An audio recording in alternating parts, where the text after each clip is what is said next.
What is going on, ladies and gentlemen? Lucas here from LGR Finance, and today I'm going to be talking about a doomsday scenario where the market could crash. And it's not because of a bubble or valuations or anything like that. There's actually a lot that has to do with it, and it involves the Federal Reserve.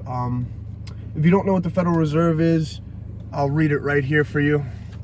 The Federal Reserve's main duties include conducting national monetary policy, supervising and regulating banks, maintaining financial stability, and providing banking services. So basically what this means is the Federal Reserve is basically an overseer of the financial markets to make sure that nothing like the Great Depression happens again. And on top of it, they can also lend money to companies and all these other things, basically as the national bank. Keep in mind, the money that you're borrowing when you're borrowing from the Federal Reserve isn't real money. It's money that's just being cranked on the money printer.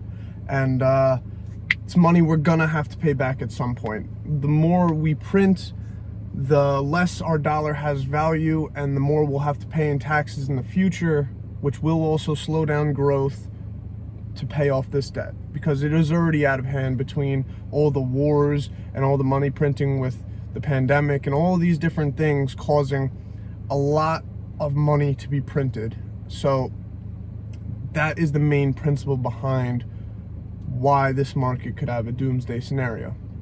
So with that, the Federal Reserve since March of 2020 has been buying back $120 billion in government-backed bonds each month, with 80 billion of those being for treasury debt and the other 40 billion being in mortgage-backed securities.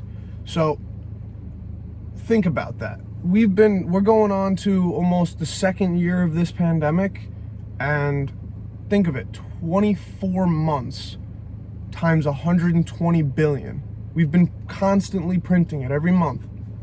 And the Federal Reserve has announced that they want to cut that down to 60 billion by January, and they're going to continue to slowly taper it. But if you've been paying attention to the news lately, because inflation has been continuing to peak, even though the Federal Reserve Chairman Jerome Powell thought that it was transitory, which he has now retired that word, this is a very scary situation, because if the Federal Reserve is wrong on their timeline when this happens, that's where this doomsday scenario could happen. So basically, the key indicator here is interest rates and inflation. If the Federal Reserve cannot get control of inflation, then they will have to increase interest rates. When interest rates are increased, it is harder to borrow money, and then therefore all the big high growth companies that are borrowing tons of money and are not yet profitable, they're going to get smashed, because growth is looked on future earnings. But if there's inflation and higher interest rates, then growth is going to be slowed down. So then the future growth is going to be even slower, which is just going to crash all the high growth techs and margins all at once, because the market at this moment is not expecting this. The market is praying that the Federal Reserve is correct and that we can avoid this situation. But basically, the Federal Reserve will not raise interest rates until they are done tapering on these buybacks. Now, inflation was just at 6.8% on the CPI data less than 2 months ago. They're projecting for Q1 2022 to get 7% inflation. Keep this number in mind. And by the end of 2022, they're hoping to get it under 4%. So here's the tricky one. If at any point in 2022, they get past that 7%, let's say Q1 is 7.2%, up from 6.8, and then Q2 is 7.7 or 7.8. Well, at this point, the Federal Reserve has to come out and say that they were wrong. They're going to immediately cut back and taper the rest of their buybacks. And in doing so, they could also raise interest rates at the very same time and basically just pull the rug out from the financial markets, because their choices here are either let inflation run away with hyperinflation, or cut the bond buybacks, taper, and raise interest rates, because that is their one tool against inflation. So I know this is a very complicated video, but if they're wrong on their predictions and they have to cut buybacks sooner and raise interest rates within the first couple months of 2022, then you're going to see a massive hit to all the financial sectors. I mean, like I just said earlier, growth in high tech, all of that's going to come crashing because their margins are going to be less, since the money they have borrowed, they're going to have to pay more on. And more money they want to borrow in the future, they're also going to have to pay more on. On top of inflation also cutting away from their margins. So basically, you're going to see a huge wave of these companies not be able to meet their earnings per share projections if this happens. And when interest rates rise, like I said, it's harder to borrow money, and the housing market also gets a huge shock. I want to say I get this number from Meet Kevin on YouTube. He is great. I get tons of news from him. He is amazing for news. And I believe he said for every 1% bump in interest rates is about a 10% fall in housing market prices. So think of it. I believe the goal for interest rates by the end of 2023 is 2.1%, right around there. If they get to that number significantly sooner, then you're going to see the housing market come crumbling down along with the stocks. And the difference is, we spent all of that money printed last year during the pandemic. The only reason we got out of 2008 was because they printed money and basically had a liftoff where inflation wasn't too crazy, they could keep interest rates low, and basically just print money to fuel these companies to keep growing during that hard time until they could taper. And even when they did, I believe it was in 2017 and or 19, where you saw the stock market took a dip. And basically, this is what could happen if the Federal Reserve is wrong. You will see a lot of fear in the markets if this happens. Now, on the other hand, there's always the situation where the Federal Reserve is right and they can repeat it. Basically get that perfect liftoff again. But it's very difficult. It's going to be a tight window for them to get. But basically, the problem is, because they spent all that money printed last year during the pandemic trying to get PPE and all this out to the people and to businesses and hospitals and companies, they don't have that luxury of printing more money. If we hit a recession because we're wrong about inflation and all the financial markets come crumbling down, there is no saving us this time.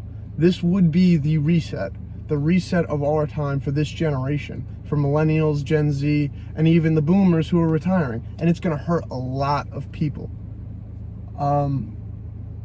One of these two scenarios are inevitable, whether they're right and they can slowly just taper as they go and inflation will start to trend downward.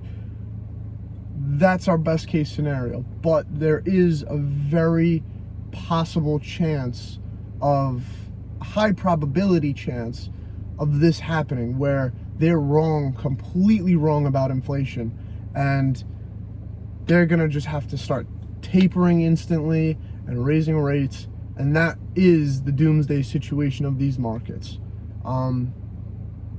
That's what everyone should be worried about. It's not about bubble and valuations and all that, because as long as money is cheap to borrow, valuations can be very flexible. There's just so much that goes into this, but I've been saying this since last year, and I really wanted to make a video about it because I knew the moment that they rose interest rates, you're going to see the housing market come down. Even if it's not crumbling, you're going to see it drop. But the scenario I just laid out for you guys is if everything goes wrong. because obviously they are going to have to raise interest rates at some point, but right now they're on a plan to do it. And the market, try to think of financial markets like a living, breathing person, where they have a projected scenario ahead, and the minute there is uncertainty, everything starts to drop, because the fear of the worst outcome is not what brings the market down. It is the uncertainty of how bad it can get. When the market doesn't know what's going to happen, that's when the markets really start to tank.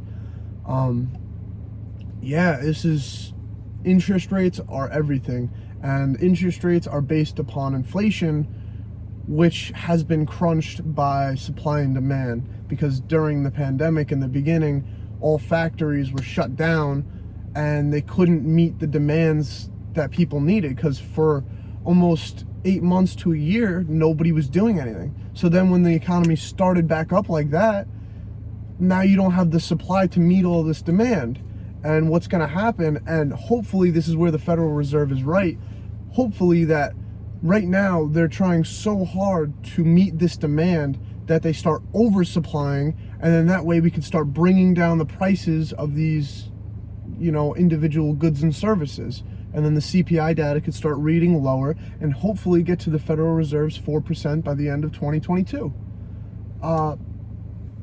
There's a million different ways this could go right now, but that is the worst scenario if they're wrong. So I just thought it'd be really cool to show you guys at least what I'm thinking. I could be completely wrong here. This is my opinion based on what I have seen in the markets, what I have learned about the market, and basically how I think this is all going to play out. So if I was a betting man, I don't know. I couldn't even tell you which way it was going to go right now. That's why, for me, I think it is so important to just be a long-term investor. And regardless if we hit a recession or not, I'm just going to be slowly buying in the whole time. And I'm not planning on taking any of this money out for the next decade. And that is really why I have no fear going into whatever the next 2 years provides us.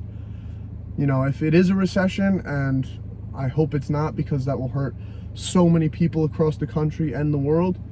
But if it does, I'll just be buying in at lower prices. And if it doesn't, I'll continue buying in slowly, That's really all you can do as a long-term investor. And if you try to time the market, you could miss out on the biggest bull run like the last 10 years, or you could buy in at the top and get crushed. You're not a psychic. Just take the easy route and continually slowly buy in for the next however many years. My time frame is 10, 20, 30 years. I suggest you people have the same. But like I said, this is all my opinions and it is all for entertainment, but I hope you enjoyed this video. Please leave a like and subscribe, and I'll see you in the next one.